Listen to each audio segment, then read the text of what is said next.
آج کی رات مدیحہ شاہ تمہاری ہوئی، صبح تک اس زاویہ شاہ کے قابل نہیں رہنی چاہیے۔ حویلی میں کوئی نہیں، جیسے چاہو جتنی بار چاہو اس کو برباد کرو، زاویار کی سزا تو ملنی ہی چاہیے اسے۔ مدیحہ اور زاویار ایک دوسرے کو پسند کرتے تھے، لیکن ماہم شاہ کو ان کا پیار برداشت نہ تھا، کیونکہ وہ خود زاویہ شاہ کو چاہتی تھی اور جس کے پیار کی خاطر جان سے پیاری دوست کو درندوں کے حوالے کر گئی۔ رات کا تیسرا پہر تھا اور شاہ حویلی، جو ہمیشہ اپنی شان و شوکت، روشنی اور چہل پہل کے لیے پورے علاقے میں جانی جاتی تھی، آج ایک محیب اور وحشتناک سناٹے میں ڈوبی ہوئی تھی۔ آسمان پر کالے بادلوں نے چاند کو پوری طرح اپنے لپیٹ میں لے رکھا تھا، جس کی وجہ سے حویلی کے طویل راتاریوں میں اندھیرا اور بھی گہرا محسوس ہو رہا تھا۔ آج رات حویلی کا سارا عملہ، گارڈز اور ملازمین کو کسی نہ کسی بہانے چھٹی دے گئی تھی۔ حویلی میں اس وقت موت جیسی خاموشی چھائی تھی، اور اسی خاموشی کا فائدہ اٹھاتے ہوئے دو سائے مدیحہ کے کمرے کے باہر کھڑے تھے۔ ماہم شاہ کی آنکھوں میں انتقام کی وہ آگ بھڑک رہی تھی جس نے اس کے سوچنے سمجھنے کی تمام صلاحیتیں جلا کر راکھ کر دی۔ اس کے چہرے پر ایک شفاف مسکراہٹ تھی، وہ مسکراہٹ جو کسی کے بربادی کا جشن منانے سے پہلے ابھرتی ہے۔ اس کے ساتھ کھڑا بوبی، جس کی نظروں میں ایک درندی جیسی بھوک اور لالچ تھی، بے صبری سے بند دروازے کو گھور رہا تھا۔ ماہم نے اپنا رخ بوبی کی طرف کیا اور انتہائی سرد زہریلے لہجے میں بولی، آج کی رات مدیحہ شاہ تمہاری ہوئی۔ میں نے راستہ صاف کر دیا ہے، حویلی میں اس وقت ایک بھی شخص موجود نہیں جو اس کی چیخیں سن سکے۔ اس نے بوبی کے کندھے پر ہاتھ رکھا اور اپنی بات پر زور دیتے ہوئے کہا، یاد رہے بوبی، صبح تک یہ زاویہ شاہ کے قابل نہیں رہنی چاہیے۔ جیسے چاہو جتنی بار چاہو اس کو برباد کرو، مجھے اس کی وہ حالت چاہیے کہ زاویار جب اسے دیکھے تو خون کے آنسو روئے۔ زاویار کا غرور بہت اونچا ہے نا، وہ سمجھتا ہے کہ وہ اپنی ہر چیز، ہر رشتے کو محفوظ رکھ سکتا ہے۔ آج اس کا یہ غرور خاک میں ملے گا۔ زاویار کی سزا تو ملنی ہی چاہیے اسے، اور وہ سزا یہ لڑکی بھگتے گی۔ بوبی نے اپنے ہونٹوں پر زبان پھیری اور ایک غلیظ مسکراہٹ کے ساتھ بولا، تم فکر مت کرو ماہم ڈارلنگ، تم نے مجھے جس کام کے لیے بلایا ہے وہ اتنی ہی صفائی سے ہوگا۔ زاویہ شاہ تو کیا، ہی لڑکی خود بھی ساری زندگی آئینے میں اپنا چہرہ دیکھنے سے خوف کھائے گی۔ بس تم یہ بتاؤ کہ زاویار واقعی صبح تک نہیں آئے گا نا؟ وہ کل دوپہر سے پہلے اس شہر میں قدم نہیں رکھ سکتا۔ میں نے اس کی فلائٹ اور میٹنگز کا سارا انتظام اسی حساب سے بگاڑا ہے۔ ماہم نے حقارت سے دروازے کی طرف دیکھا، جاؤ، تمہارا شکار اندر اکیلا ہے اور بے حد خوفزدہ بھی ہوگا۔ اس کی چیخوں کی آواز اس موٹے دروازے سے باہر نہیں آئے گی، لیکن میں چاہتی ہوں کہ تم اسے اتنی اذیت دو کہ اس کی روح تک کانپ جائے۔ میں جا رہی ہوں، صبح ہونے سے پہلے یہاں سے نکل جانا۔ یہ کہہ کر ماہم نے ایک آخری نظر اس بند دروازے پر ڈالی اور مڑ کر راہداری کے اندھیرے میں غائب ہو گئی۔ دروازے کے اس پار کمرے کے اندھیرے کا ماحول بالکل مختلف تھا۔ مدیحہ بیڈ پر سمٹی بیٹھی تھی، اس کی بڑی بڑی معصوم آنکھوں میں ایک انجانا سا خوف تیر رہا تھا۔ آج حویلی کی یہ خاموشی اسے اندر تک ڈرا رہی تھی۔ زاویہ 2 دن کے لیے شہر سے باہر گیا ہوا تھا، اور اس کے جانے کے بعد سے ہی ماہم کا رویہ کچھ عجیب سا ہو گیا تھا۔ آج شام ہی ماہم نے سارے ملازموں کو یہ کہہ کر چھٹی دے دی تھی کہ حویلی میں کچھ اسپرے ہونا ہے، اور خود بھی اپنے کسی دوست کی طرف جانے کا کہہ کر نکل گئی۔ مدیحہ نے زاویار کو کئی بار کال ملانے کی کوشش کی، لیکن اس کا نمبر مسلسل بند جا رہا تھا۔ کمرے میں جلنے والی نائٹ بلب کی مدھم پیلی روشنی نے عجیب سے سائے بنا رکھے تھے۔ سردی نہ ہونے کے باوجود مدیحہ نے خود کو شال میں لپیٹ رکھا تھا۔ یا اللہ، زاویار جلدی واپس آ جائے، مجھے یہاں بہت ڈر لگ رہا ہے۔ اس نے بے ساختہ کانپتے ہاتھوں سے اپنا فون دوبارہ اٹھایا، لیکن سگنل غائب تھے۔ اچانک کمرے کے دروازے کے لاک میں چابی گھومنے کی آواز آئی۔ مدیحہ کے دل کی دھڑکن ایک لمحے کے لیے رک گئی۔ اس نے تیزی سے دروازے کی طرف دیکھا۔ کون ہے؟ اس کی آواز گلے میں ہی پھنس کر رہ گئی تھی۔ دروازہ دھیرے سے کھلا اور ایک لمبا چوڑا اجنبی شخص کمرے میں داخل ہوا۔ اس نے اندر آتے ہی دروازہ بند کیا اور اسے اندر سے لاک کر دیا۔ بوبی کی درندہ صرف نظریں مدیحہ کے وجود کا طواف کر رہی تھی۔ اس کے چہرے کی شیطانی مسکراہٹ دیکھ کر مدیحہ کو اپنے جسم کا سارا خون منجمد ہوتا محسوس ہوا۔ تم کون ہو اور اندر کیسے آئے؟ مدیحہ نے بیڈ سے چھلانگ لگائی اور پیچھے ہٹتے ہوئے ڈریسنگ ٹیبل کے پاس کھڑی ہو گئی۔ اس کی آواز پوری طرح کانپ رہی تھی۔ بوبی نے آہستہ آہستہ قدم آگے بڑھائے۔ اس کی نظریں مدیحہ کے خوفزدہ چہرے پر جمی تھی۔ میں کون ہوں، اسے کیا فرق پڑتا ہے بیوٹیفل؟ فرق اس بات سے پڑتا ہے کہ میں یہاں کیوں آیا ہوں، اور یقین کرو جو رات ہم دونوں آج ساتھ گزارنے والے ہیں وہ تم زندگی بھر نہیں بھول پاؤ گی۔ بکواس بند کرو اپنی، نکل جاؤ یہاں سے، ورنہ میں زاویار کو زاویار ہاں، بوبی نے ایک مکروہ کہکا لگایا۔ زاویار شاہ کل دوپہر سے پہلے نہیں آنے والا میری جان، اور رہی بات میرے یہاں آنے کی، تو مجھے کسی اور نے نہیں، تمہاری پیاری دوست ماہم شاہ نے خود یہاں بھیجا ہے، بلکہ وہ تو مجھے تمہارے کمرے کے باہر چھوڑ کر گئی ہے۔ یہ سننا تھا کہ مدیحہ کے پیروں تلے سے زمین نکل گئی۔ ماہم اس سے نفرت کرتی تھی، یہ وہ جانتی تھی، لیکن وہ اس حد تک گر سکتی ہے یہ اس کے فہم و گمان میں بھی نہیں تھا۔ نہیں، یہ جھوٹ ہے، ماہم ایسا نہیں کر سکتی۔ مدیحہ نے نفی میں سر ہلایا، اس کی آنکھوں سے آنسو بہنے لگے۔ خدا کے لیے یہاں سے چلے جاؤ، مجھ پر رحم کرو، تم جو مانگو کہ زاویار تمہیں دے دے گا۔ پیسے چاہیے؟ میں دیتی ہوں۔ اس نے کانپتے ہاتھوں سے ڈریسنگ ٹیبل پر رکھا اپنا زیورات کا باکس اٹھایا اور اس کی طرف بڑھایا۔ یہ سب لے لو، بس یہاں سے چلے جاؤ۔ بوبی نے ایک جھٹکے سے وہ باکس اس کے ہاتھ سے مار کر گرا دیا۔ سونے کے زیورات پورے فرش پر بکھر گئے۔ مجھے یہ کوڑیاں نہیں چاہیے، مجھے تم چاہیے۔ ماہم نے مجھے جو آفر دی ہے وہ ان زیورات سے کہیں زیادہ قیمتی ہے۔ یہ کہتے ہی بوبی نے ایک درندے کی طرح مدیحہ کی طرف چھلانگ لگائی۔ مدیحہ نے اپنی پوری طاقت سے اسے دھکا دیا اور کمرے کے دروازے کی طرف بھاگی۔ اس کی سانسیں اکھڑ رہی تھیں، آنکھوں سے آنسوؤں کی جھڑی لگی۔ وہ بمشکل دروازے کی ہینڈل تک پہنچی ہی تھی کہ بوبی نے پیچھے سے اس کے بال بے دردی سے مٹھی میں جکڑ لیے اور اسے پیچھے کی طرف کھینچا۔ مدیحہ کے منہ سے ایک دردناک چیخ نکلی۔ کہاں بھاگ رہی ہو؟ آج تم مجھ سے نہیں بچ سکتی۔ بوبی نے اسے کھینچ کر بیڈ کی طرف دھکا دیا۔ مدیحہ کا سر بیڈ کے سائڈ ٹیبل سے ٹکرایا اور اس کی پیشانی سے خون رسنے لگا، مگر اس وقت درد سے زیادہ اپنی عزت لٹنے کا خوف اس کے حواسوں پر سوار تھا۔ بوبی جب اس پر جھپٹنے کے لیے آگے بڑھا تو مدیحہ نے پاس ہی رکھا ہوا بھاری کرسٹل کا لیمپ اٹھا کر پوری قوت سے بوبی کے سر پر دے مارا۔ لیمپ شیشے کے ٹکڑوں کی صورت میں فرش پر بکھر گیا اور بوبی کے سر سے خون بہنے لگا۔ اسی سیکنڈ کا فائدہ اٹھاتے ہوئے مدیحہ نے اپنی پوری زندگی کی طاقت اور اذیت کو اپنی آواز میں سمٹا اور اس بھیانک سناٹے کو چیرتی ہوئے ایک دل دوست چیخ ماری۔ کوئی ہے؟ بچاؤ بچاؤ مجھے، زاویار! یہ چیخ اتنی بلند اور دردناک تھی کہ شاہ حویلی کی خاموش دیواریں بھی دہل گئی۔ اس سے پہلے کہ بوبی اس کا منہ دوبارہ دبوچ پاتا، اچانک کمرے کے مضبوط اور بھاری دروازے پر باہر سے کسی نے اتنی زور سے لات ماری کہ دروازے کا لاک ٹوٹ گیا اور وہ ایک زوردار دھماکے کے ساتھ کھلا۔ مدیحہ کی دھندلاتی ہوئی آنکھوں نے اور بوبی کے خوفزدہ نظروں نے دیکھا، دروازے کے بیچوں بیچ طوفان کی طرح کوئی کھڑا تھا۔ شاہ حویلی کی طرح دیوار اگر بول سکتے تو وہ مدیحہ شاہ کی یتیمی، تنہائی اور بے بسی کی گواہی ضرور دیتے۔ وہ اس عالیشان حویلی میں پلنے والی کوئی شہزادی نہیں تھی، بلکہ اس کا وجود اس گھر میں ایک احسان تلے دبا ہوا تھا۔ مدیحہ ابھی بمشکل 4 سال کی تھی جب اس کے سر سے شفیق باپ فرمان شاہ کا سایہ اٹھ گیا۔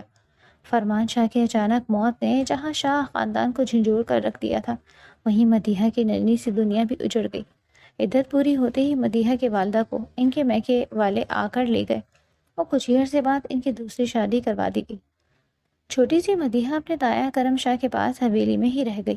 کرم شاہ اپنی بھتیجی سے پیار تو بہت کرتے تھے، لیکن وہ اپنی بیوی زلیخا بیگم کے سامنے بے بس تھے۔ تائی زلیخا کے دل میں مدیحہ کے لیے کبھی ممتا نہیں جاگی۔ ان کی نظر میں مدیحہ ایک بوجھ تھی جسے وہ مجبوری میں ڈھو رہی تھی۔ وقت گزرنے کے ساتھ ساتھ زلیخا بیگم کا رویہ سخت ہوتا گیا۔ حویلی میں ملازموں کی فوج سفر موج ہونے کے باوجود زلیخا بیگم حویلی کے چھوٹے بڑے کاموں میں مدیحہ کو الجھائے رکھتی۔ مدیحہ، ڈرائنگ روم کی صفائی ٹھیک سے نہیں ہوئی، دوبارہ کرو۔ مدیحہ، میرے کپڑے استری کر کے لاؤ جلدی۔ سارا دن ایسی ہی آوازیں حویلی میں گونجتی رہتی تھیں اور مدیحہ خاموشی سے بغیر کسی حرف شکایت کے ایک مشین کی طرح کام کرتی رہتی۔ لیکن اس کڑی دھوپ میں مدیحہ کے لیے واحد سایہ اس کی کزن ماہم شاہ تھی۔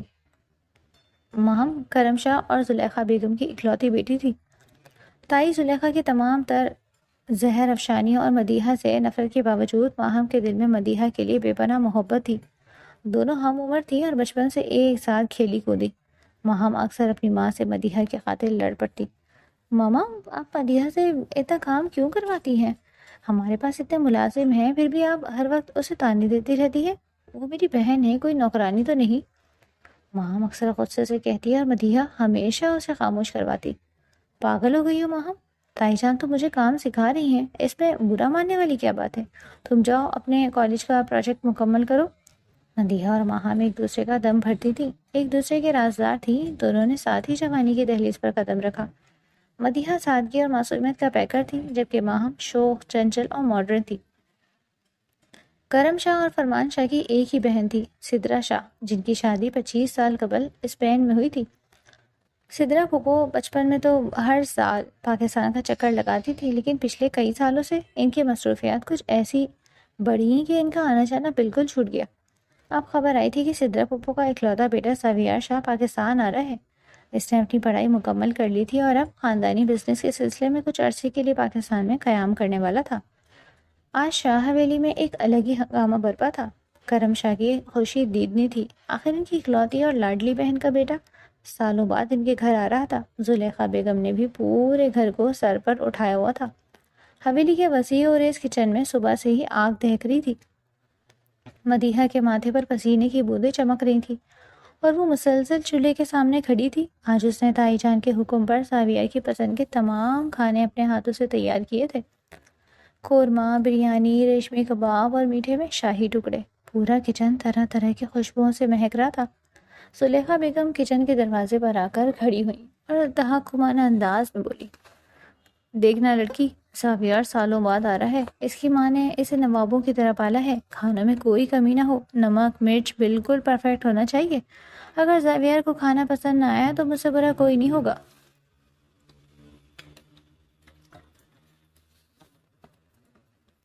مدیحہ نے دوپٹے کے پلو سے اپنا ماتھے کا پسینہ صاف کیا اور ہلکی سی مسکراہٹ کے ساتھ بولی، جی تائی امی، آپ فکر نہ کریں، سب کچھ تیار ہے، بس کباب فرائی کرنے باقی ہے۔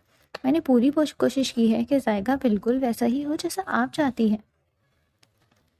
چلو جلدی ہاتھ چلاؤ، وہ لوگ ایئرپورٹ سے نکل چکے ہیں، کسی بھی وقت پہنچتے ہوں گے۔ یہ کہہ کر زلیخا بیگم نے ڈرائنگ روم کی طرف چلی گئی۔ مدیحہ نے گہری سانس لی اور دوبارہ کام میں مگن ہو گئی۔ اس کے دل میں بھی اس کزن سے ملنے کا ایک انجانا سا اشتیاق تھا، جسے اس نے آخری بار تب دیکھا تھا جب وہ دونوں بہت چھوٹے تھے۔ باہر لاؤنج میں اچانک چہل پہل بڑھ گئی، گاڑیوں کے ہارن کی آوازیں آئیں اور حویلی کے بھاری دروازے کھلنے کی آواز گونجی۔ زاویار شاہ آ چکا تھا۔ کرم شاہ نے آگے بڑھ کر اپنے بھتیجے کو سینے سے لگایا۔ زاویار ایک قداور چوڑے کندھوں اور انتہائی پرکشش خدوحال کا مالک تھا۔ اس کی شخصیت میں ایک عجیب سا روب اور گریس تھا۔ اسپین میں پلنے بڑھنے کے باوجود اس کے اندر کی مشرقی اقدار اور شاہ خاندان کی رعونت اس کی چال ڈھال سے چھلک رہی تھی۔ اس نے گہرے نیلے رنگ کا 3 پیس سوٹ پہن رکھا تھا، جو اس کی شخصیت کو مزید 4 چاند لگا رہا تھا۔ زلیخا بیگم نے بھی آگے بڑھ کر اس کے تمام ماتھے پر پیار کیا۔ ماشاء اللہ، میرا بیٹا تو بالکل ہیرو لگ رہا ہے۔ سدرا نے تو ہمیں بتایا ہی نہیں کہ ہمارا زاویار اتنا خوبرو ہو گیا۔ آؤ بیٹا اندر آؤ، سفر سے تھک گئے ہوگے۔ وہ سب ڈرائنگ روم کی طرف بڑھ رہے تھے جب وہاں سیڑھیاں اترتے ہوئے نیچے آئی۔ اس نے زاویار کو دیکھا تو اس کے قدم وہیں کے وہیں رک گئے۔ اس کی آنکھیں حیرت اور ستائش سے پھیل گئی۔ اس نے بچپن کی دھندلی یادوں میں ایک گول مٹول سے زاویار کو یاد رکھا تھا، لیکن سامنے کھڑا شخص تو کسی بالی ووڈ فلم کا ہیرو لگ رہا تھا۔ اس کی گہری بھوری آنکھیں، تراشا ہوا چہرہ اور ہونٹوں پر مسکراہٹ اسے سب سے نمایاں اور دلکش بنا رہی تھی۔ ماہم کو لگا جیسے اس کے دل کی دھڑکن ایک لمحے کے لیے رک کر دگنی رفتار سے دھڑکنے لگی ہو۔ السلام علیکم زاویار بھائی، ماہم نے قریب آ کر مسکراتے ہوئے کہا۔ اس کی آواز میں ایک عجیب سی کھنک تھی۔ اس کی نظریں زاویار کے چہرے سے ہٹی نہیں رہی تھی۔ یہ وہ لمحہ تھا جب ماہم شاہ پہلی ہی نظر میں زاویار شاہ کی محبت کا بری طرح شکار ہو گئی۔ زاویار نے بھی گرم جوشی سے مسکرا کر جواب دیا، وعلیکم السلام ماہم، کیسی ہو تم تو اتنی بڑی ہو گئی ہو اور ماشاءاللہ کافی بدل گئی ہو۔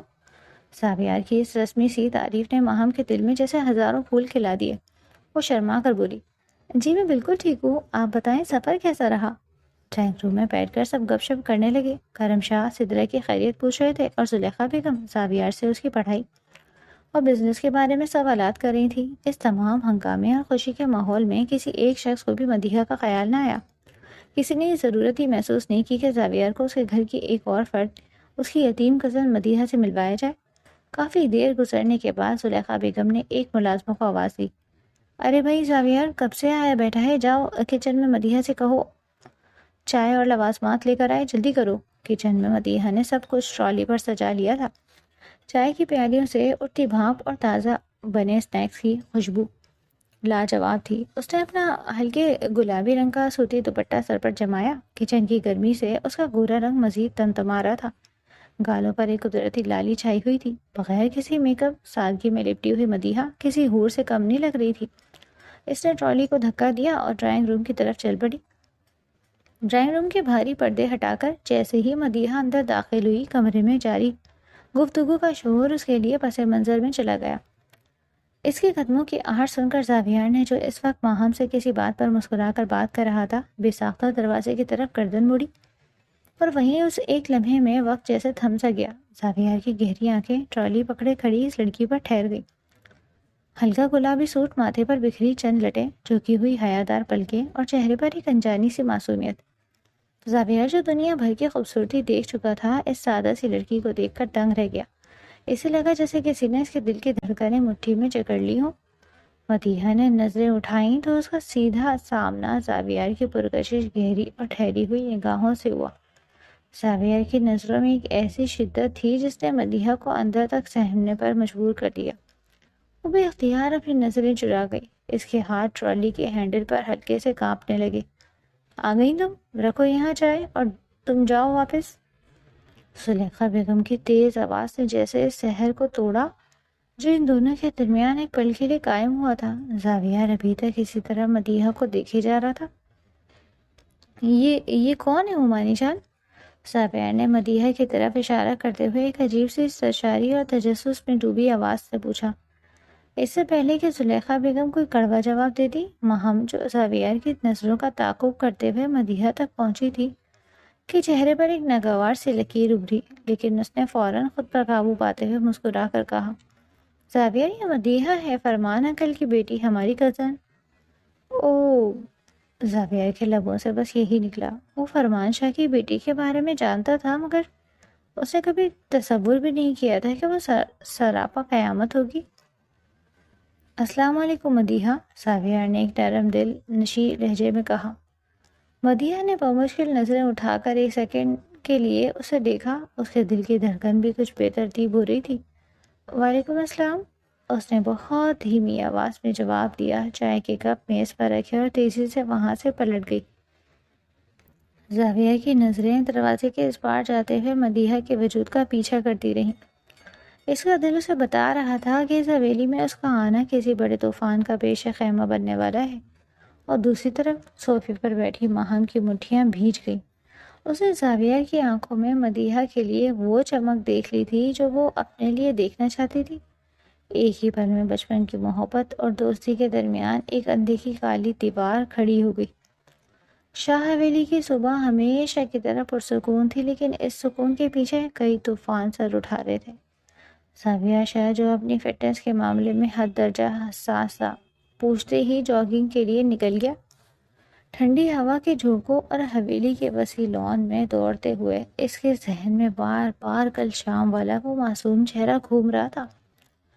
گلابی سوٹ میں ملبوس وہ لڑکی جس کی آنکھوں میں حیا اور سادگی کا ایک انوکھا سنگم تھا۔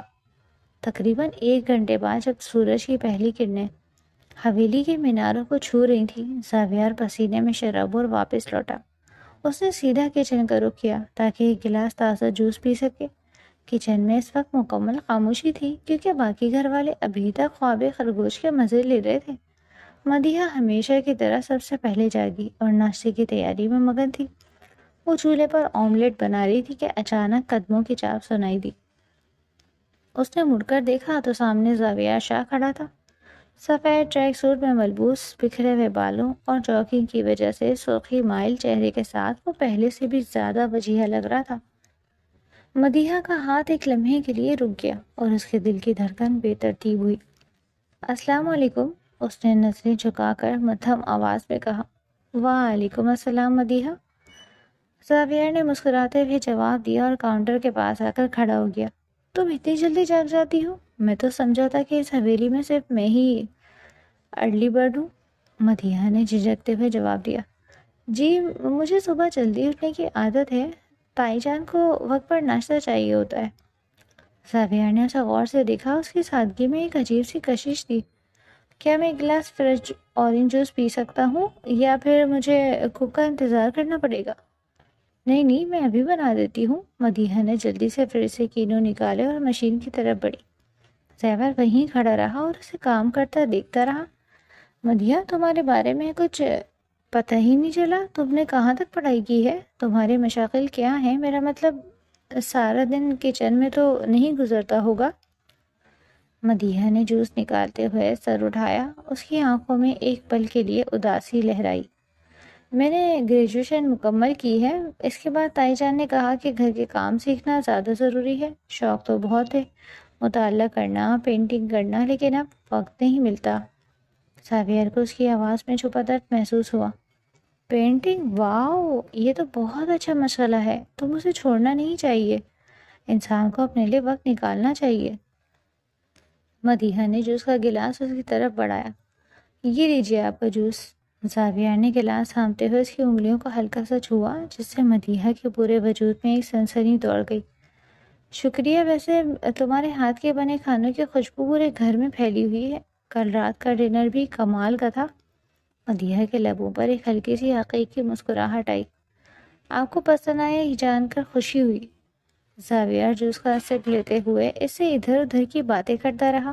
کبھی اسپین کے موسم کا ذکر کرتا تو کبھی بچپن کی کوئی یاد تازہ کرتا۔ مدیحہ، جو شروع میں بہت ڈری ہوئی تھی، اب آہستہ آہستہ اس کے دوستانہ لہجے کی وجہ سے کھل رہی تھی۔ اسی دوران ماہم، جو رات بھر زاویہ کے خواب دیکھتی رہی تھی، خوشگوار موڈ میں سیڑھیاں اتر کر نیچے آئی۔ وہ سیدھی کچن کی طرف بڑھی تاکہ زاویہ کو سرپرائز دے سکے، لیکن کچن کی دروازے پر پہنچ کر اس کے قدم منجمد ہو گئے۔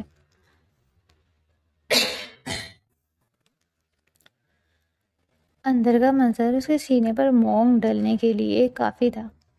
زاویہ، جس کے ایک ایک جملے کے لیے وہ ترس رہی تھی، وہاں مدیحہ کے ساتھ کھڑا کہہ لگا رہا تھا۔ وہ جس طرح مدیحہ کو دیکھ رہا تھا وہ ماہم کی برداشت سے باہر تھا۔ گڈ مارننگ زاویہ، ماہم نے مصنوعی مسکراہٹ سجاتے ہوئے اندر قدم رکھا۔ زاویہ نے مڑ کر دیکھا۔ او گاڈ، گڈ مارننگ ماہم، دیکھو تمہاری کزن کتنی ملٹی ٹیلنٹڈ ہے، اتنی صبح سب کے لیے ناشتہ بھی تیار کر رہی ہے اور اتنی اچھی باتیں بھی کرتی ہے۔ ماہم کے چہرے پر رنگوں کا ایک طوفان گزر گیا۔ ہاں وہ تو ہے ہی سگر۔ مدیحہ، تم اپنا کام کرو، ماما پوچھ رہی تھی تمہارے بارے میں، اس نے مدیحہ کو وہاں سے بھگانے والے انداز میں کہا۔ پھر وہ زاویہ کی طرف مڑی۔ زاویہ، آج میرا پلان ہے کہ ہم شہر گھومنے جائیں، میں نے کچھ بہت اچھے اسپاٹس شارٹ لسٹ کیے ہیں۔ زاویہ نے کلائی پر بندھی گھڑی دیکھی۔ سوری ماہم، آج مجھے انکل کے ساتھ کچھ بزنس میٹنگز میں جانا ہے، شاید شام کو وقت ملے۔ ماہم کا چہرہ اتر گیا۔ اسے صاف محسوس ہو رہا تھا کہ زاویہ کی توجہ اس پر نہیں بلکہ پیچھے کھڑی مدیحہ پر ہے۔ زاویہ کا جوس ختم ہوا تو اس نے گلاس کاؤنٹر پر رکھا، مدیحہ کو ایک آخری بار مسکرا کر دیکھا اور سی یو لیٹر کہتا ہوا باہر نکل گیا۔ ماہم وہیں کھڑی رہ گئی اور اس کا دل غصے اور حسد سے کھول رہا تھا۔ اس نے مدیحہ کی طرف دیکھا جو دوبارہ اپنے کام میں مگن ہو گئی تھی۔ تمہاری ہمت کیسی ہوئی اس سے اتنی باتیں کرنے کی؟ ماہم نے دانت پیستے ہوئے غصے سے کہا۔ مدیحہ حیرت سے اسے دیکھنے لگی۔ ماہم، وہ خود باتیں کر رہے تھے، میں نے تو بس جواب دیا۔ بند کرو اپنی یہ معصومیت کا ناٹک، میں سب سمجھتی ہوں۔ یاد رکھنا مدیحہ، وہ میرا ہے اور میں کسی تیسرے کو اپنے راستے میں برداشت نہیں کروں گی۔ یہ کہہ کر ماہم پیر پٹکتی ہوئے اپنے کمرے کی طرف بھاگ گئی۔ اپنے کمرے میں پہنچ کر ماہم دیوانہ وار ادھر ادھر ٹہلنے لگی۔ اس کے ذہن میں صرف ایک ہی بات گھوم رہی تھی، مدیحہ کو زاویہ کی نظروں سے گرانا۔ اگر زاویہ کو پتہ چل جائے کہ یہ لڑکی ویسی نہیں ہے جیسے دکھتی ہے، اگر اس کا کردار مشکوک ہو جائے تو زاویہ اس کی طرف تھوکا کبھی نہیں۔ اس کی آنکھوں میں ایک شیطانی چمک آئی۔ اس نے بیڈ پر پڑا اپنا فون اٹھایا اور ایک نمبر ڈائل کیا۔ یہ بابی کا نمبر تھا، اس کا بوائے فرینڈ، جو ایک آوارہ مزاج اور عیاش قسم کا لڑکا تھا، لیکن ماہم کے لیے وہ صرف ایک مہرہ تھا۔ دوسری طرف سے کال اٹھائی گئی۔ ہیلو ماہم ڈارلنگ، اتنی صبح میری یاد کیسے آ گئی؟ ماہم نے سنجیدگی سے کہا۔ بابی، مذاق کا وقت نہیں ہے، مجھے تمہاری مدد چاہیے، ایک بہت بڑا کام ہے۔ تم کہو اور میں نہ کروں؟ بولو کس کا سر پھاڑنا ہے؟ بوبی نے شرارت سے پوچھا۔ سر نہیں پھاڑنا، ایک لڑکی کی زندگی برباد کرنی ہے، میری کزن مدیحہ، تو بھی یاد ہے نا؟ تم نے اسے ایک بار پارٹی کی تصویروں میں دیکھا تھا اور کہا تھا کہ وہ بہت ہاٹ ہے۔ بوبی کے لہجے میں فوراً دلچسپی پیدا ہو گئی۔ مدیحہ؟ او ہاں، وہ معصوم سی گڑیا، اسے تو میں کبھی نہیں بھول سکتا۔ بولو کیا کرنا ہے؟ موہم نے اپنا لہجہ سرد کر لیا۔ میں چاہتی ہوں کہ تم اسے ٹریپ کرو، اسے اس حد تک بدنام کر دو کہ وہ اس حویلی میں اپنا سر اٹھانے کے قابل نہ رہے۔ میں تمہیں حویلی کا راستہ اور وقت بتاؤں گی، تمہیں اسے اکیلے میں پکڑنا ہے اور کچھ ایسی تصاویر یا ویڈیوز بنانی ہیں جنہیں دیکھ کر زاویار اسے گھر سے نکال دے۔ بوبی دوسری طرف سے غلیظ کہکا لگایا۔ موہم، یہ تو میرے بائیں ہاتھ کا کھیل ہے اور مدیحہ جیسی لڑکی کے لیے تو میں کچھ بھی کر سکتا ہوں۔ وہ تو میرا خواب رہی ہے، بس تم یہ بتاؤ کب کرنا ہے، میں پہنچ جاؤں گا۔ ٹھیک ہے، میں تمہیں جلدی بتاؤں گی کب آنا ہے، بس یاد رہے کوئی غلطی نہیں ہونی چاہیے۔ اسے زاویہ کی نظروں میں ایک گری ہوئی عورت بنانا ہے۔ موہم نے فون رکھا تو اس کے چہرے پر ایک فاتحانہ مسکراہٹ تھی۔ اب دیکھتی ہوں مدیحہ شاہ، تم زاویہ کے سامنے اپنی یہ پارسائی کیسے برقرار رکھتی ہو۔ انتقام اور حسد کی آگ اب شاہ حویلی کے سکون کو راکھ کرنے کے لیے تیار تھی۔ زاویار! یہ چیخ محض ایک آواز نہیں تھی بلکہ ایک مظلوم کی وہ پکار تھی جس نے شاہ حویلی کے در و دیوار تک کو لرزا دیا۔ بوبی نے ہڑبڑا کر مدیحہ کا منہ دبانا چاہا، لیکن اس سے پہلے کہ اس کے ناپاک ہاتھ مدیحہ تک پہنچتے، کمرے کا بھاری اور مضبوط دروازہ ایک خوفناک دھماکے سے ٹوٹ کر پیچھے کی طرف گرا۔ دروازے کی چوکھٹ پر زاویہ شاہ کھڑا تھا۔ فلائٹ کینسل ہونے کی وجہ سے وہ رات گئے ہی واپس آ گیا تھا اور حویلی میں داخل ہوتے ہی اس نے وہ چیخ سن لی تھی۔ اس نے کمرے کا منظر دیکھا، اس کی معصوم مدیحہ بیڈ کے کونے میں سمٹی کانپتی اور روتی ہوئی موجود تھی، اور اس کے سر پر کھڑا وہ درندہ بوبی۔ زاویہ کے دماغ کی رگیں پھٹنے لگی۔ تیری موج آج میرے ہاتھوں لکھی ہے کتے! زاویہ دھاڑا اور ایک ہی جست میں بوبی پر جھپٹ پڑا۔ اس سے پہلے کہ بوبی سنبھل پاتا یا کوئی دفاع کرتا، زاویہ کا ایک آہینی مکہ سیدھا اس کے جبڑے پر لگا۔ ہڈی چڑکنے کی آواز پورے کمرے میں گونجی اور بوبی اڑتا ہوا ڈریسنگ ٹیبل سے جا ٹکرایا۔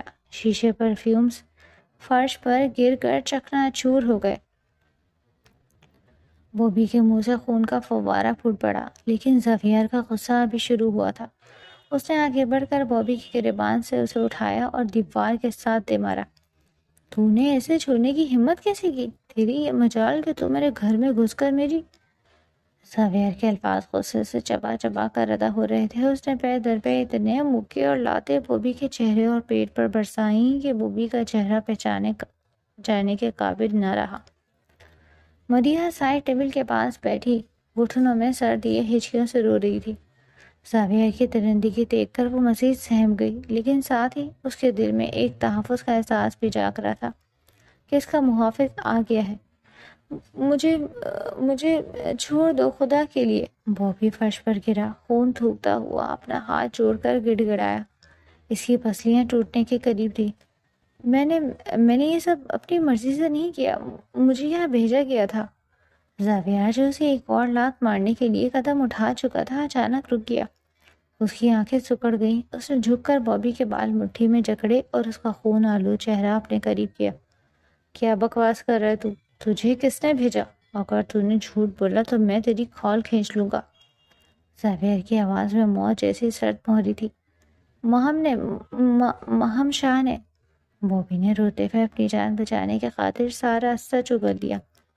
وہ میری گرل فرینڈ ہے، اسی نے مجھے بتایا تھا کہ حویلی میں کوئی نہیں ہوگا، اسی نے مجھے دروازے تک چھوڑا اور کہا کہ مدیحہ کو برباد کر دو تاکہ تم اس سے نفرت کرنے لگو۔ میرا یقین کرو، میرے پاس اس کی کالز اور میسیجز کے ثبوت ہیں۔ یہ سنتے ہی زاویہ کے دماغ میں جیسے کوئی بم پھٹا۔ ماہم، اس کی اپنی کزن، وہ اس حد تک گر سکتی ہے؟ اس کے ہاتھوں کی گرفت بوبی کے بالوں پر مزید سخت ہو گئی۔ پھر اس نے ایک جھٹکے سے بوبی کا سر فرش پر دے مارا۔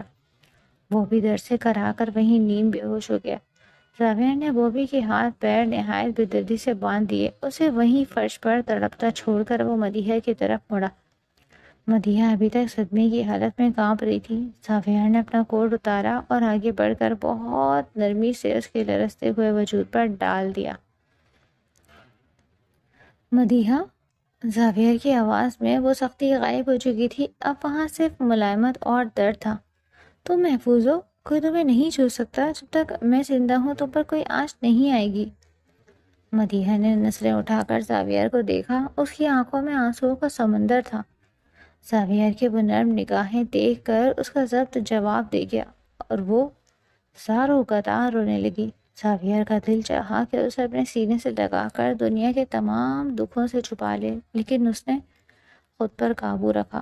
اس رات اس نے مدیحہ کو اس کے کمرے میں ہی سلا دیا اور خود ساری رات اس کے دروازے کے باہر ایک پہرے دار کی طرح بیٹھا رہا۔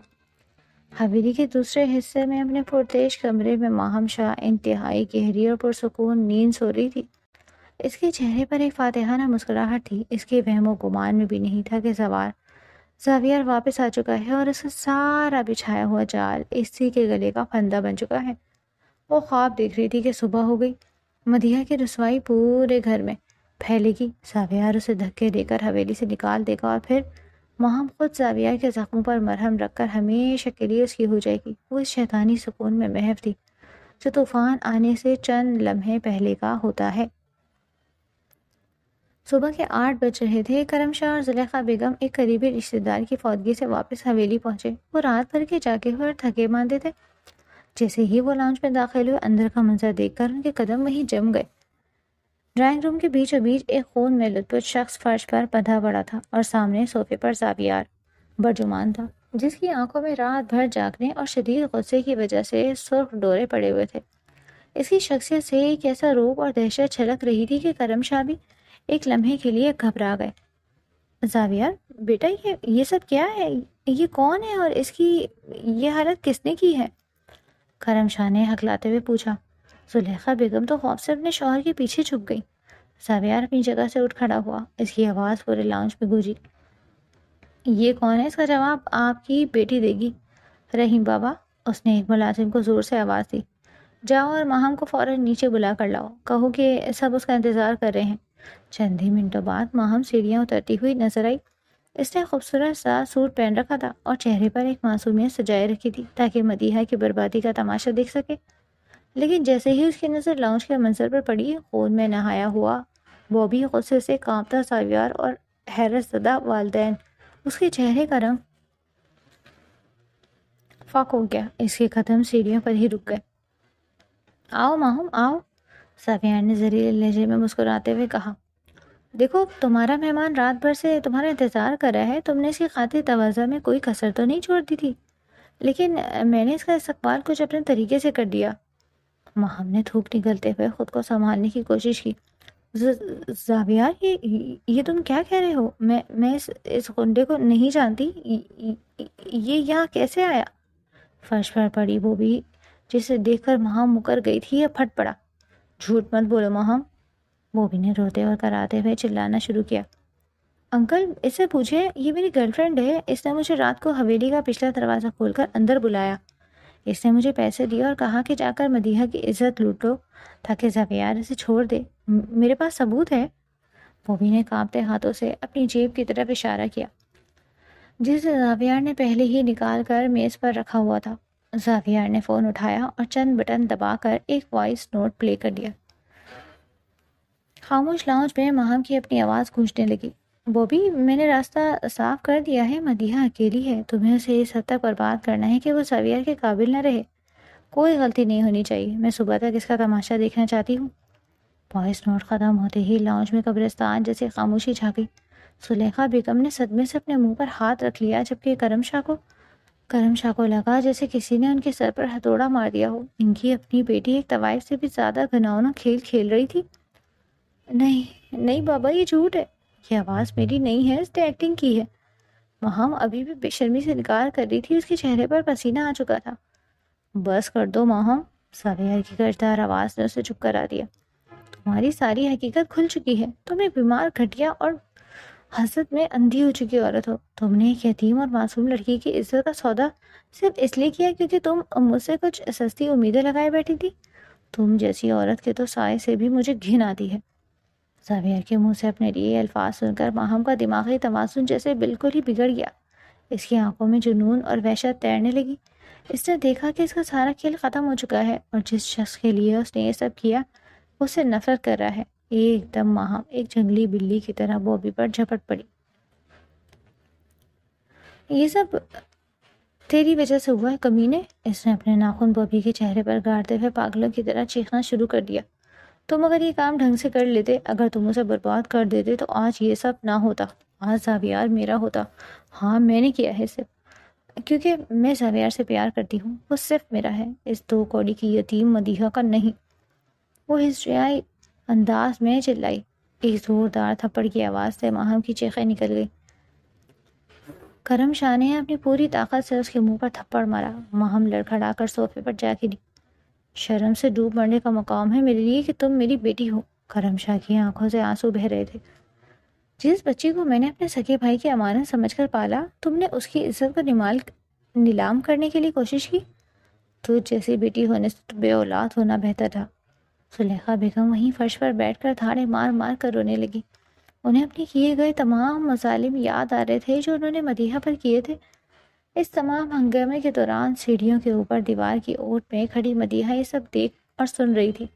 اس کی آنکھوں سے خاموشی کے آنسو بہہ رہے تھے۔ اس کا دل ماہم کی اصلیت جان کر ریزہ ریزہ ہو چکا تھا۔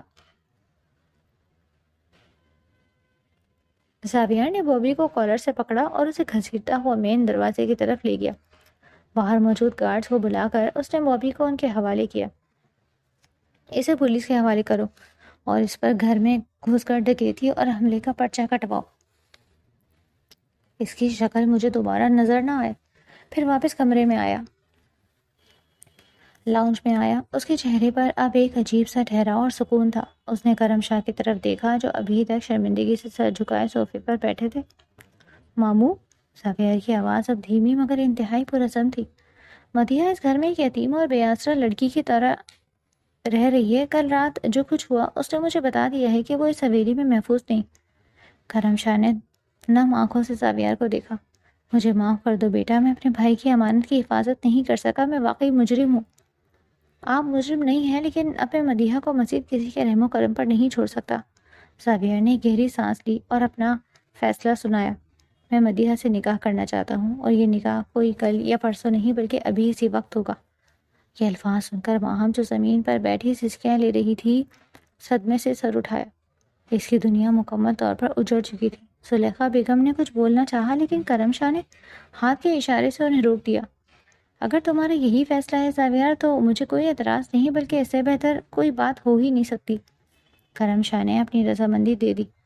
زاویہ نے سیڑھیوں کی طرف دیکھا۔ اسے پتا تھا مدیحہ وہیں ہے۔ وہ چلتا ہوا سیڑھیوں تک آیا اور نرمی سے پکارا، مدیحہ نیچے آؤ۔ مدیحہ ڈرتی جھجکتی اور کانپتی ہوئی نیچے آئی۔ زاویہ اس کے پاس گیا اور اس کی آنکھوں میں دیکھتے ہوئے سب کے سامنے انتہائی احترام سے پوچھا، مدیحہ میں تمہاری زندگی کا محافظ بننا چاہتا ہوں، کیا تم مجھے اپنے شوہر کے روپ میں قبول کرو گی؟ میں وعدہ کرتا ہوں جب تک سانس ہے تمہیں کسی دکھ کی ہوا بھی نہیں چھونے دوں گا۔ مدیحہ کے دل میں جذبات کا ایک طوفان مچل رہا تھا۔ کل رات جس شخص نے اس کی عزت اور جان بچائی تھی، آج وہی اس کی عزت کا تاج اس کے سر پر رکھنے کا ہٹا تھا۔ اس نے آنسوؤں کے درمیان زاویہ کی آنکھوں میں وہ سچائی اور محبت دیکھی جس کی وہ ہمیشہ سے ترستی ہوئی تھی۔ اس نے شرم اور تشکر سے اپنا سر اس بات میں ہلا دیا۔ کرم شاہ نے فوراً محلے کی مسجد کے قاری صاحب کو بلوایا۔ حویلی کا وہ لاؤنج جو کچھ دیر پہلے نفرت، دھوکے اور سازشوں کا گواہ تھا، اب ایک پاکیزہ رشتے کی بننے کی گواہی دینے جا رہا تھا۔ کچھ ہی دیر میں قاری صاحب پہنچ گئے۔ ایک طرف کرم شاہ اور زاویہ بیٹھے تھے اور دوسری طرف زلیخا بیگم نے مدیحہ کے سر پر دوپٹہ اڑا رکھا تھا۔ ماہم کو اس کے کمرے میں بند کر دیا گیا تھا تاکہ وہ مزید کوئی تماشا نہ کرے۔ قاری صاحب کی پروقار آواز گونجی، مدیحہ شاہ بنت فرمان شاہ، کیا آپ کو زاویہ شاہ ابن خرم شاہ اپنے حق مہر کے عوض نکاح میں قبول ہے؟ مدیحہ کی آنکھوں سے آنسو کا ایک قطرہ ٹوٹ کر اس کے ہاتھ پر گرا۔ اس نے زندگی میں پہلی بار خود کو محفوظ اور قیمتی محسوس کیا۔ قبول ہے؟ 3 بار یہ الفاظ ادا ہونے کے بعد زاویہ سے پوچھا گیا۔ قبول ہے۔ زاویہ کی آواز میں ایک ایسا اطمینان اور فخر تھا جسے اس نے دنیا کی سب سے بڑی جنگ جیت لی ہو۔ الحمدللہ، قاری صاحب نے دعا کے لیے ہاتھ اٹھائے۔ نکاح کے فوراً بعد زاویار اپنی جگہ سے اٹھا اور مدیحہ کے پاس آیا۔ اس نے زلیخا بیگم اور کرم شاہ کی موجودگی میں مدیحہ کا ہاتھ اپنے ہاتھ میں لیا۔ وہ ہاتھ جو صبح تک خوف سے کانپ رہا تھا اب زاویار کی مضبوط گرفت میں محفوظ تھا۔ چلو میری جان، زاویار نے مسکرا کر اسے دیکھا، اب تم مزید اس حویلی میں نہیں رہو گی، بلکہ تمہاری اپنی سلطنت تمہارا استقبال کرے گی۔ مدیحہ نے زاویار کے قدم سے قدم ملایا اور اس کی نم آنکھوں میں اب دکھ کے بجائے ایک نئی اور خوبصورت زندگی کی امید چمک رہی تھی۔ آج رات کی سیاہی چھٹ چکی تھی اور ان دونوں کی محبت کی ایک نئی اور روشن صبح کا آغاز ہو چکا تھا۔ زاویار نکاح کے اگلے ہی دن مدیحہ کو لے کر شہر کے ایک پرسکون سرسبز اور پوش علاقے میں واقع اپنے لیے اور خوبصورت گھر میں شفٹ ہو گیا۔ یہ گھر زاویار نے بہت محبت سے خریدا تھا، جس کا کونا کونا مدیحہ کے وجود سے مہکنے والا تھا۔ سب سے بڑی اور خوشگوار حیرت تو تب ہوئی جب سدرا پھپھو کو اسپین میں ان تمام حالات کی خبر ملی۔ وہ اگلی ہی فلائٹ سے پاکستان پہنچ گئی۔ جب انہوں نے حویلی میں ہونے والے ظلم اور ماہی کی سازش کے بارے میں سنا تو ان کا دل خون کے آنسو رویا، لیکن جب انہوں نے اپنے بیٹے کے ساتھ مدیحہ کو اس نئے گھر میں دیکھا تو ان کی آنکھوں میں ممتا کی وہ چمک لوٹ آئی جو مدیحہ نے بچپن سے کھو دی تھی۔ سدرا بیگم نے آگے بڑھ کر مدیحہ کو اپنے سینے سے لگا لیا اور دیر تک اس کا ماتھا چومتی رہی۔ میری بچی، میری معصوم گڑیا۔ سدرا بیگم کی آواز میں ممتا کی وہ مٹھاس تھی جس کے لیے مدیحہ عمر بھر ترسی۔ مجھے معاف کر دینا بیٹا، میں بہت دور تھی، مجھے اندازہ ہی نہیں ہوا کہ میرے بھائی کی امانت کے ساتھ اس حویلی میں کیا سلوک ہو رہا ہے، لیکن آج کے بعد تو میری بہو نہیں، میری بیٹی ہے۔ شاہ حویلی نے تجھے جو آنسو دیے ہیں، میرا زاویار اپنی محبت سے ان سب کا ازالہ کرے گا۔ مدیحہ جو اب تک اپنے آنسو پر قابو پائے ہوئے تھی، سدرا پھپھو کے گلے لگ کر پھوٹ پھوٹ کر رو پڑی۔ زاویار دور کھڑا ایک پرسکون مسکراہٹ کے ساتھ ان دونوں کو دیکھ رہا تھا۔ آج اسے لگا جیسے اس کی دنیا مکمل ہو گئی۔ آج زاویار اور مدیحہ کے ولیمے کی تقریب تھی۔ سدرا بیگم نے اپنی اکلوتی بہو کے ولیمے کے لیے شہر کے سب سے شاندار بینکٹ ہال کا انتخاب کیا تھا۔ ہال کو مدیحہ کی پسند کو مد نظر رکھتے ہوئے سفید اور گلابی موتیا کے پھولوں اور مدھم سنہری روشنیوں سے سجایا گیا تھا۔ نئے گھر کے ماسٹر بیڈ روم میں مدیحہ آئینے کے سامنے کھڑی تھی۔ اس نے ہلکے پنک اور سلور رنگ کا انتہائی خوبصورت اور قیمتی عروسی جوڑا پہن رکھا تھا۔ اس کا میک اپ بہت نیچرل تھا، جس نے اس کی معصومیت اور حسن کو چار چاند لگا دیے تھے۔ بالوں میں سجے سفید پھول اور ماتھے پر جھومر اسے کسی خوابوں کی شہزادی جیسا روپ دے رہے تھے۔ دروازہ کھلنے کی ہلکی سی آہٹ ہوئی اور زاویار کمرے میں داخل ہوا۔ اس نے گہرے نیلے رنگ کا 3 پیس سوٹ پہن رکھا تھا، جس میں اس کی پرکشش شخصیت مزید نکھر کر سامنے آ رہی تھی۔ اس کے قدم آئینے کے سامنے کھڑی مدیحہ کو دیکھ کر وہیں رک گئے۔ اس کی نظروں میں ستائش، محبت اور ایک ایسا سحر تھا جس نے مدیحہ کے دھڑکنوں کو بے ترتیب کر دیا۔ زاویار آہستہ آہستہ چلتا ہوا اس کے پیچھے آ کر کھڑا ہوا اور آئینے میں اس کی عکس کو دیکھتے ہوئے اس کے کندھے پر اپنا چہرہ جھکایا۔ ماشاء اللہ، زاویار کی مدھم سحر انگیز آواز کمرے کی خاموشی میں گونجی۔ میری نظروں سے خود کو بچا کر رکھنا مدیحہ، آج مجھے ڈر ہے کہ کہیں میری ہی نظر نہ لگ جائے میری حور کو۔ مدیحہ کے گالوں پر حیا کی سرخی دوڑ گئی۔ اس نے شرما کر اپنی پلکیں جھکا لیں۔ آپ بھی بہت بہت اچھے لگ رہے ہیں۔ زاویار نے مسکرا کر اس کا ہاتھ اپنے ہاتھوں میں لیا اور اس کی انگلیوں کے پوروں کو چوما۔ تو پھر چلے مسز زاویار شاہ، دنیا کو دکھائیں کہ میری قسمت کتنی حسین ہے۔ ولیمے کی تقریب بہت پروقار تھی۔ کرم شاہ اور زلیخا بیگم بھی موجود تھے۔ ان کے چہروں پر شدید ندامت تھی۔ ماہم کو انہوں نے اس کے بھیانک انجام اور اکیلے پن کے ساتھ حویلی میں ہی چھوڑ دیا تھا اور اس کا ذکر تک اس محفل میں نہ کیا۔ سب کی نظریں اسٹیج پر بیٹھے اس خوبصورت جوڑے پر مرکوز تھی۔ زاویار نے پورے فنکشن میں ایک پل کے لیے بھی مدیحہ کا ہاتھ نہیں چھوڑا، جیسے وہ دنیا کو بتا رہا ہو کہ یہ لڑکی اب اس کی پناہ میں ہے۔ رات کے پچھلے پہر جب وہ دونوں فنکشن سے واپس اپنے نئے گھر لوٹے تو سدرا بیگم انہیں دعائیں دے کر اپنے کمرے میں چلی گئی۔ زاویار اور مدیحہ اپنے کمرے سے ملحقہ کھلی بیلکنی میں کھڑے تھے۔ آسمان پر چاند پوری آب و تاب سے چمک رہا تھا اور سردیوں کی ہلکی خنک ہوا ان کے چہروں کو چھو رہی تھی۔ زاویار نے پیچھے سے مدیحہ کو اپنی باہوں کے مضبوط حصار میں لیا اور اپنا چہرہ اس کے سر پر رکھ دیا۔ مدیحہ نے بھی اپنا سر پیچھے کی طرف زاویار کے سینے پر ٹکا دیا۔ اسے زاویار کے دل کی دھڑکنیں صاف سنائی دے رہی تھی۔ تمہیں پتہ ہے مدیحہ، زاویار نے اس کے کان کے قریب نرمی سے سرگوشی کی، جب میں نے تمہیں پہلی بار کچن میں چائے کی ٹرالی پکڑے دیکھا تھا، تب میرے دل نے فیصلہ کر لیا تھا کہ یہ معصوم سی لڑکی میری زندگی کی آخری منزل ہے۔ لیکن مجھے نہیں معلوم تھا کہ تمہیں پانے کے لیے اتنے طوفانوں سے گزرنا پڑے گا۔ مدیحہ نے مسکرا کر زاویار کے ان ہاتھوں پر اپنا ہاتھ رکھے جو اس کے گرد لپٹے ہوئے تھے۔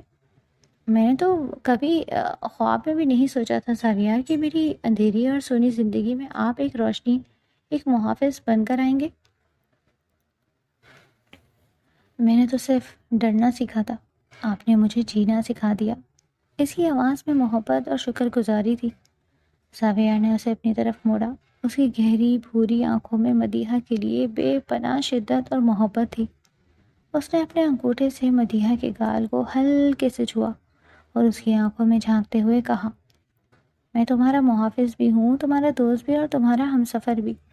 اب اس چہرے پر آنسوؤں کی کوئی جگہ نہیں، اب صرف مسکراہٹیں ہوں گی اور میرا بے پناہ پیار۔